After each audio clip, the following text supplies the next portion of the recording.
Children, in unit test, you are getting marks 14 on 20. Some are getting 18 on 20. Some children are getting out in math, science, isn't it?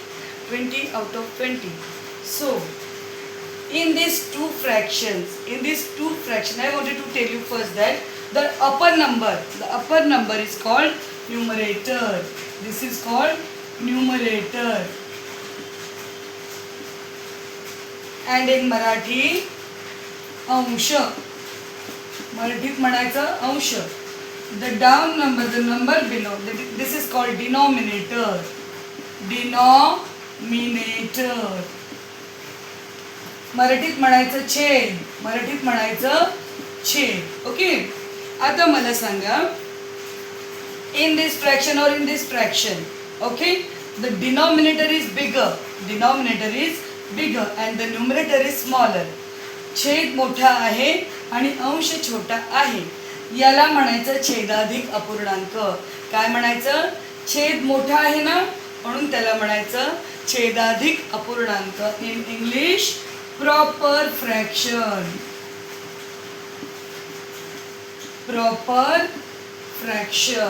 And in Marathi छेदाधिक म्हणजे ज्याचा छेद मोठा आहे.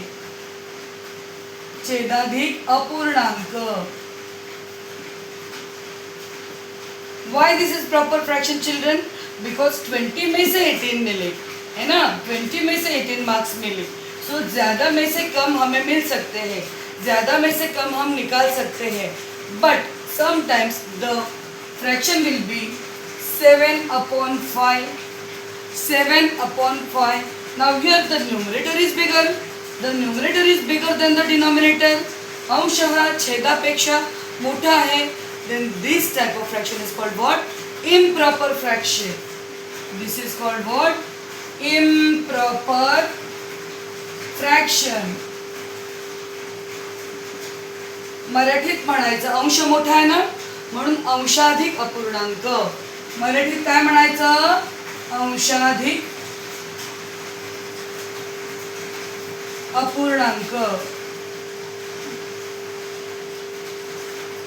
Okay, children, got it? The upper number is called numerator. The number given below, that is called denominator. अंश छेद. जर छेद मोठा असेल, if denominator is bigger, then it is called a proper fraction. मराठीत छेदाधिक अपूर्णांक. And if the अंश मोठा असेल, म्हणजे the numerator is bigger than the denominator, then this is called what? Improper fraction. अंशाधिक अपूर्णांक.